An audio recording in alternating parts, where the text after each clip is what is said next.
meeting is now being recorded. Good morning, National History Day teachers. I'm excited to share with you today our first webinar for fall 2018. My name is Joanna Bringhurst. I'm the coordinator for National History Day in Idaho. Here with me is Tom Nolan, the assistant coordinator for National History Day. And we're excited to bring this webinar series to you. Because of the nature of the state of Idaho, it's really challenging to host workshops for teachers. So I'm hoping by having this webinar series, you'll be able to access information that I am able to provide at workshops in the comfort of your own classroom or your home. So let's get started. Today we're going to be talking about the annual theme, which, as you all know, this year is Triumph and Tragedy. Students need to pick a topic that relates to the annual theme, and your job is to help students select the topic that is unique and meaningful to them. A quick overview of how you are working to fit National History Day into your classroom. The first step is the annual theme. Discussing the theme with students, getting them thinking about the important questions that relate to the annual theme, and choosing possible topics. That's where we are in the process today. That's one. I love this. I love to place categories, and so I love this game. It's a great way to get students brainstorming unique topic ideas. This is a list of very popular topics: the Titanic, Pearl Harbor, the Salem Witch Trials. If you know me, you know that if I have to judge another Salem Witch Trials project ever again, I'm probably going to lose my mind because I've seen so many in just a few years. And so this is a way for students to think of topics that they wouldn't normally come up with. So if you have a student who loves the Titanic, knows everything about the Titanic, you want them to pick a topic that is more interesting, maybe the Lusitania or other shipping or marine archaeology finds, something to get them thinking outside the usual topic. Absent narrative. This is another activity that is really helpful with students. We want to get them thinking about topics that maybe not just aren't as popular, but have intentionally been left out or overwritten by the dominant story of history. There are people who have been involved in major events in history that have been overlooked, or a different point of view on major events that could be a really great topic. So I have this absent narratives worksheet to help get students thinking. And we've divided the topic area into science and industry, education, immigration, migration, labor history, military history, arts, culture, literature. These are all different areas of history. If you have a student who is really interested in history, a lot of times they think that military history is all there is that's interesting about history. There are also things that have been going on in the arts, and in science and technology, and in immigration migration that are really interesting and relate to some of those major events in history. So the example that I gave to you in science and industry is Oppenheimer. Dr. Oppenheimer is a very popular topic. He was the father of the atomic bomb, and after President Truman dropped 2 nuclear bombs on Japan, he was horrified that his work was being used in such a matter. Dr. Oppenheimer is a white male, and so his story is the story that's been told over and over again. But not many people know about Dr. Lise Meitner. She was a German woman who worked in physics, and she time and time again had to give up taking credit for her work in order to have her work published by her male colleagues. When the Nazis took power of Germany, Dr. Meitner left so that her work would not be used by Adolf Hitler's Nazi regime. But most people don't know who she is. So this is a really great example this activity will involve students to do some research. They might have to be getting on the computer to do some initial research. All of the materials that I'm sharing with you today are available on my website at the Teacher Toolkit. And just so you know, that's history.idaho.gov/NHDI. You can find this categories worksheet, and you can also find this absent narratives worksheet. So encourage your students to do some initial research and get them thinking about those absent narratives.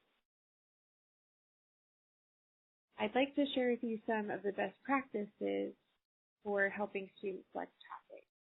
Some of these ideas are my own from my experience in National History Day, judging at the regional and the state and the national level. But also some of these I've gotten from teachers who've been teaching National History Day for many years. And I just want to say quickly to the reason that we want students to select topics that are more unique is because we want them to find success in the National History Day program. If you have a student who knows everything there is to know about World War II and they pick a World War II topic, they're not really stretching and learning, but finding something that they are interested about in World War II that can maybe connect them to World War I or previous wars or ancient Rome or things that were happening in Vietnam era or the Cold War era, that is helping them to find that there's more areas in history to be passionate about, and that can help them see a lot of the themes that are repeated throughout history. Also, when they are spending so much time on their topic, if they already know a lot about the topic, that might diminish their experience. If they're finding a topic that's new to them, you can really get into it and be excited to explore and learn more and look for a wider variety of sources. And from my point of view as the state coordinator who runs the contest, students who pick unique topics seem to do better, and I think that's because they find more passion in it because they know that not everyone knows their topic. So they're more driven to share what they've learned. And there is, I'm sorry to say, some judges fatigue as well as topics that are done over and over again. So that's just a shout out for why we want to help students find those more absent topics. So let's get into some best practice advice. Help students to pick a topic with a definite beginning or an end. The Civil Rights Movement. That is not a good National History Day topic because it encompasses so many different aspects in history. But perhaps talking about one event or one period of time within the Civil Rights Movement that has a definite beginning and a definite end is a better option. For example, the evolution of jazz music. That's a pretty broad topic. But if you say, I'm going to look at jazz music from 1930 to 1933 when it was gaining popularity, that puts a definite beginning and a definite end to your topic. And that will help students as they are researching historical context, as they're connecting to the theme, and as they're answering that big question of, so what, why does this topic matter in history? Because they have the end point of the topic, so they can say how it affected events that came later. But if they pick a topic that's more like a movement, and it could even be said to still be happening, like the Civil Rights Movement, that makes it a lot harder for them to do their job of analyzing the topic and providing that historical context. So have a definite beginning and an end. Use children's books. If you have ever been to the nonfiction section of the library, there's a juvenile section as well for nonfiction topics that are geared towards children. Everybody is probably familiar with the series of books about who was Abraham Lincoln, who was George Washington. Those books have lots of valuable information, and they're geared toward younger readers. When students are first beginning to research, they need to kind of be looking at these tertiary or secondary sources that provide a good summary of the event. before they get into those primary sources and the nitty-gritty details, they need to have a good idea of the topic, of the time period of the topic.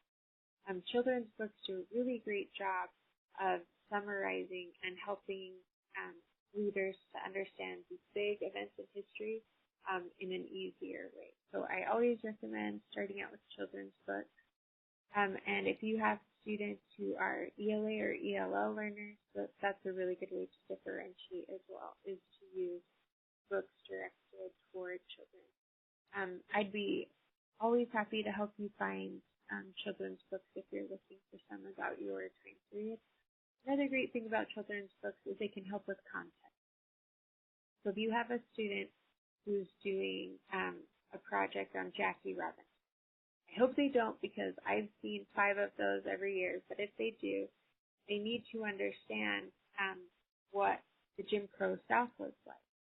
And so they need to have that context. So reading some children's books about the South after the Emancipation Proclamation, before the Civil Rights Movement, there's a lot of children's books out there that can help them understand what was happening in that time period. Okay, if you have students who are emerging readers or struggling readers, encourage them toward 20th century topics. And the reason for that is that the language is easier for them to understand, and because it's more recent in time, there are a lot more materials that they're able to find. So if you have a student who would have a challenging time reading Old English or translating from, having to read documents that have been translated from another language, or just a more old-fashioned style of writing and speech, help them to find a topic that they can care about that's in the 20th century. Guide students away from topics that are too recent or not significant enough. This is a really great piece of advice. A few times already this year, I've been asked if September 11th is a valuable topic. And I was a little surprised when I figured out in my mind that it's been 18 years since September 11th. Usually, the rule of thumb is that a topic should be 20 years or older. So 18 years is getting pretty close. But the reason why we say that is because if an event has happened too recently, there hasn't been sufficient time to see what the effects are of that event in history. For September 11th, I would probably say if someone is very passionate about it, then it's okay to do that this year, because certainly events have unfolded that provide some context for September 11th. A popular topic I've seen is Malala. She is a wonderful young woman doing amazing work, but she's doing it right now. And so that's not a great topic because we don't yet know Malala's impact on history. So help students who are interested in a current event connect that with events in the past. And in the teacher toolkit, they even have a worksheet that helps you take current events and turn them into past topics. So that's a good one to look at. Students should choose a topic that they can relate to. If you provide a list of suggested topics to students, sometimes a student will just pick something that sounds interesting to them, but then find later on that they have a hard time relating to it. Also, when students are researching events in history that they can't connect with, it's really hard for them to put the amount of effort and time into it. So help the students make this experience as rewarding as possible by having them choose a topic that really relates to them. I've seen students who are immigrants to the United States do topics from their home country, and they had a really positive experience learning about their own history that they didn't know about, and sharing that information research with their classmates and judges and teachers. Also, I've seen a lot of students who have a family member or an ancestor who was a part of a certain event in history or time in history, and they've been able to really relate and connect to that topic, knowing that one of their ancestors or relatives was a part of that experience. So help the students, guide them toward a topic that they can really relate as we've previously discussed, avoid the most obvious topics or look at them from a different angle. Of course, I really can't emphasize this enough because it is going to be a more rewarding experience for students. They are researching a topic that is unique or a topic that's popular but from a radically different angle or point of view. Being one of 5 people doing the Salem witch trials is not as rewarding of an experience as being the only person who's talking about Dr. Lee's Meitner, because it gets students more excited to share what they've learned. And I'll move on. We've talked about that enough, but really encourage your students. Consider local topics. I always have a list of Idaho topics every year, which you can also find on the teacher toolkit, because students can connect to the history of the place where they are from or where they're living. There's lots of interesting events in Idaho history that can relate to the theme of triumph and tragedy, and I think that it can be really rewarding for students to have the experience of learning about the places that they've walked and seen every day and seeing them in a new light. So consider doing a local.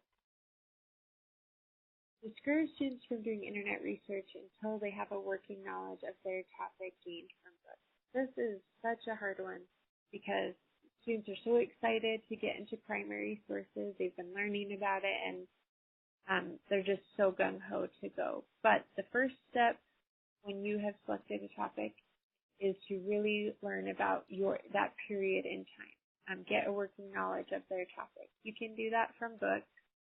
I previously mentioned the children's nonfiction section, but also Wikipedia and Encyclopedia Britannica are great websites to kind of get a summary of your topic. I've found that when students dive right into the primary and secondary sources, they can get lost in the weeds because they're so focused on the minutia and the little details that they miss the big picture.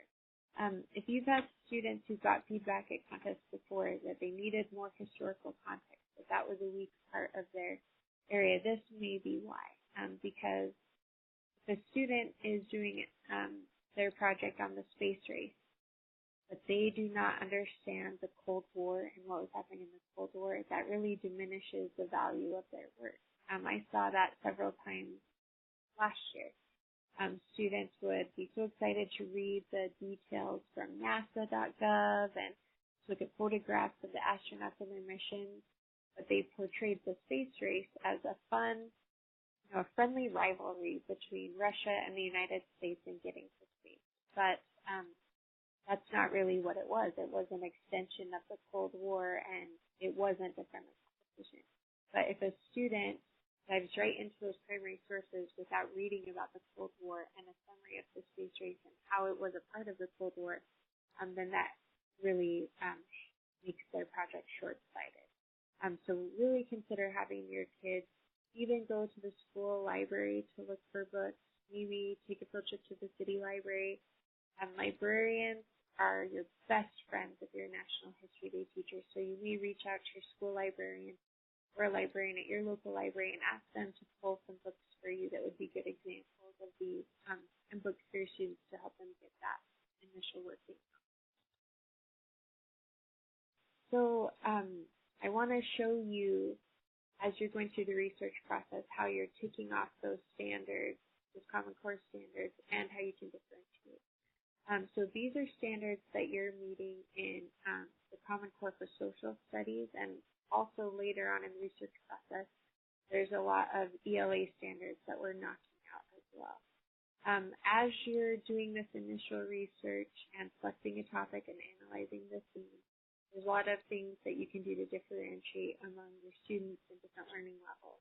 One is to use those children's books that we've previously talked about. Finding relatable topics to your student no matter what level they are at or where their interests are. And using varying complexities. Some students, you can set them loose on the internet or in a library and they'll come back with a topic that's really unique and interesting. Others will need more shepherding through the process and more encouragement. and maybe looking at varying complexities of summary. Children's books versus adult nonfiction books, for an example, and different kinds of websites. And also try to match student interests. If you've got a sports kid in your class and it's driving you crazy because all they care about is sports history, let them do a topic in sports history. From my point of view, they get hooked on sports history, they're hooked on history. And that passion and interest in sports history will lead to greater things down the road. If you have a girl who wears black every day and loves the Salem Witch Trials, wants to do the Salem Witch Trials, there's a lot of topics in history that can connect with that student. Don't try and drive her to a sunnier topic. Help her find something that she can connect to. Okay, so that's everything for today. I hope that this webinar is helpful to you. Please go to the teacher toolkit at history.idaho.gov/NHDI to get copies of the materials that we've looked at and even more that can help your students understand the same complex topic. Thank you, and I look forward to talking to you next.